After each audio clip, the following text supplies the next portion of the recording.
কল্পনা করুন আপনি ঘুমিয়ে গেলেন আর ঘুম ভাঙল ৩০০ বছর পর। চারপাশ পাল্টে গেছে, সময়, সভ্যতা, সমাজ, সবকিছু। আপনি সেই যুগের একজন, যে যুগ এখন ইতিহাসের পাতায়। আপনি কি বুঝতে পারবেন আপনি কোথায় আছেন? কেমন হবে আপনার অনুভূতি? আজকের গল্প এমনই একদল সাহসী তরুণদের নিয়ে, যারা মুশরিক বাদশার ভয়ে তাদের ঈমান বাঁচানোর জন্য আশ্রয় নিয়েছিল একটি গুহার মধ্যে। আর সেই গুহায় এক ঘুমে তাদের কেটে গিয়েছিল ৩০৯ বছর, যাদের ঘুম ছিল অলৌকিক আর জাগরণ এক ঐশ্বরিক নিদর্শন। ঘটনাটি ইসলাম পূর্ব যুগে এক অঞ্চলের এক প্রাচীন শহরে মানুষ মূর্তি পূজায় মগ্ন।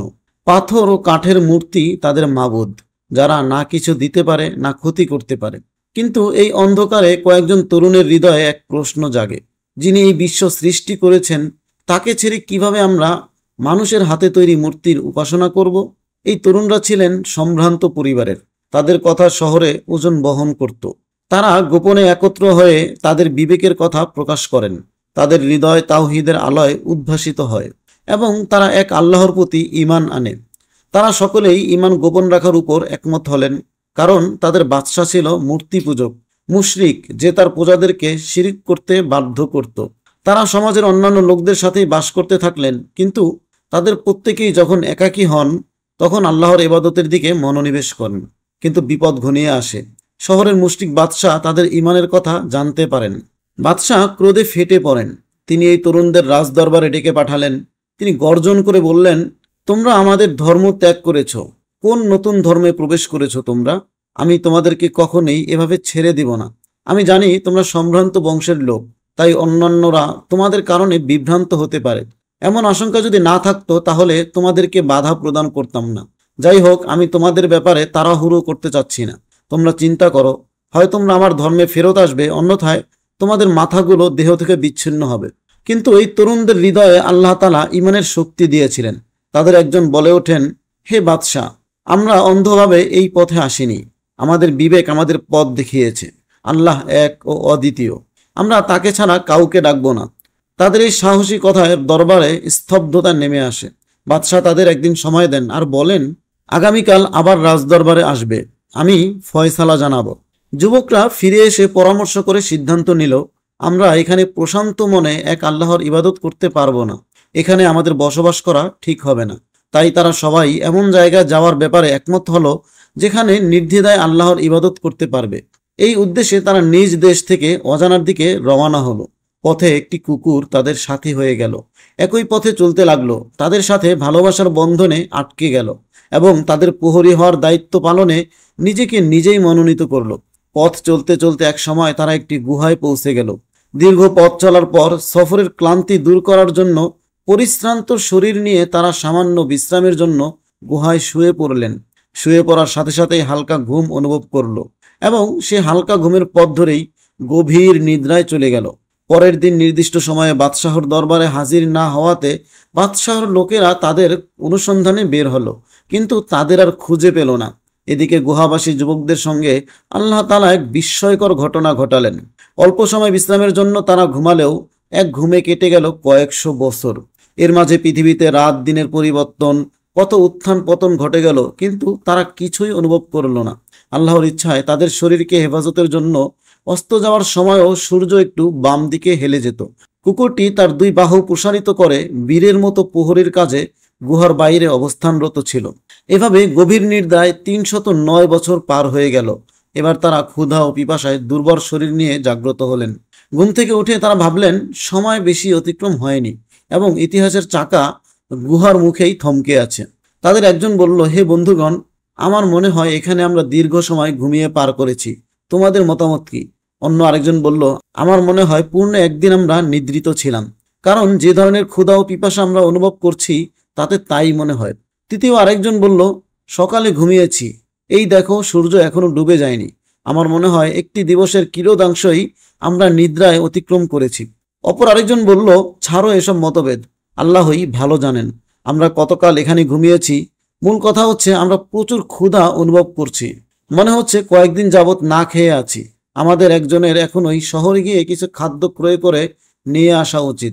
তবে তাকে অবশ্যই সতর্কতা ও সাবধানতা অবলম্বন করতে হবে, কারণ লোকেরা যদি আমাদের অবস্থান জেনে ফেলে তবে তারা আমাদেরকে হত্যা করতে পারে কিংবা আমাদের ফিতনায় ফেলে দিন পালন থেকে বিরত রাখতে পারে।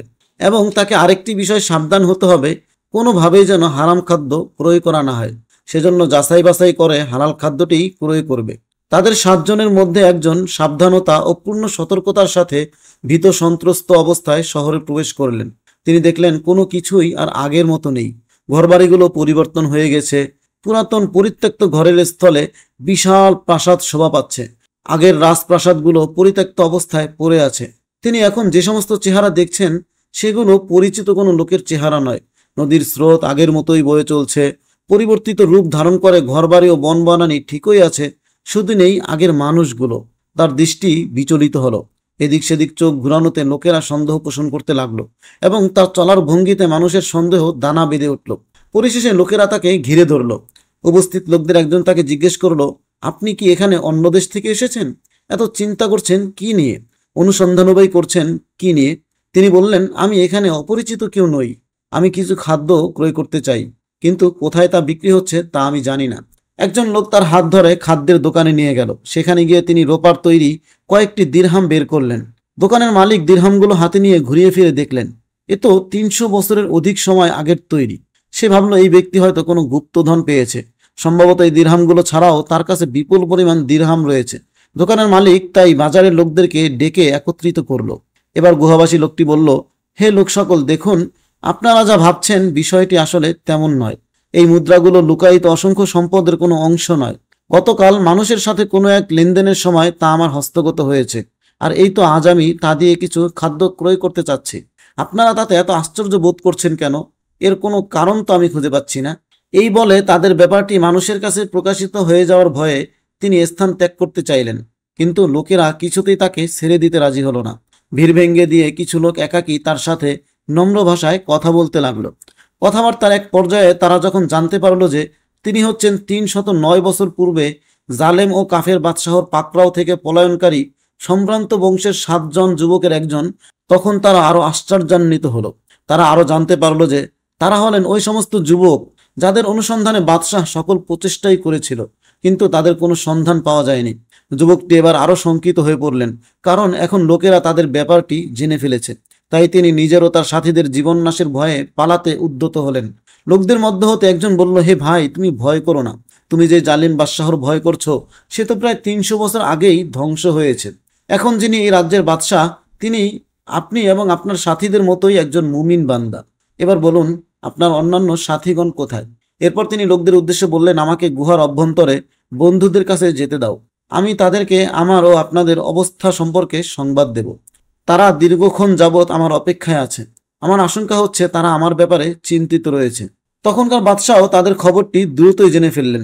তিনি গুহাবাসীদের সাথে সাক্ষাৎ করার জন্য ব্যাকুল হয়ে উঠলেন এবং দ্রুত গুহার দিকে চলে আসলেন। তিনি তাদেরকে উজ্জ্বল চেহারায় জীবিত অবস্থায় দেখতে পেলেন। তাদের সাথে মুসাফাহ ও আলিঙ্গন করলেন। তিনি তাদেরকে রাজপ্রাসাদে আহ্বান জানালেন এবং তথায় স্থায়ীভাবে বসবাসের আমন্ত্রণ জানালেন। তারা সাফ জানিয়ে দিলেন, নতুনভাবে জীবনযাপনে আমাদের কোনো আগ্রহ নেই। আমাদের ঘরবাড়িগুলো বিলীন হয়ে গেছে। পিতা মাতা ও সন্তান সন্ততির কেউ জীবিত নেই এবং আমাদের মাঝে এবং স্বাভাবিক জীবনযাপনের মাঝে দীর্ঘদিন যাবৎ কোনো যোগসূত্রও নেই। সুতরাং এই পার্থিব জীবনের দিকে ফিরে গিয়ে আর লাভ নেই।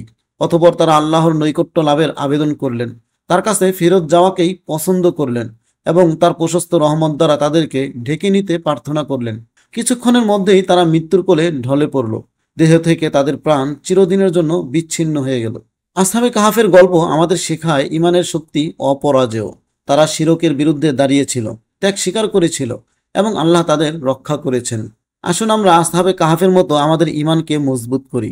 যখন জীবনে বিপদ আসবে তখন আল্লাহর উপর ভরসা রাখব। তার ক্ষমতার কাছে সময় বা পরিস্থিতি কোনো বাধা নয়। এই গল্প আমাদের হৃদয়ে সাহস যোগায়, যাতে আমরা সত্যের পথে অটল থাকি।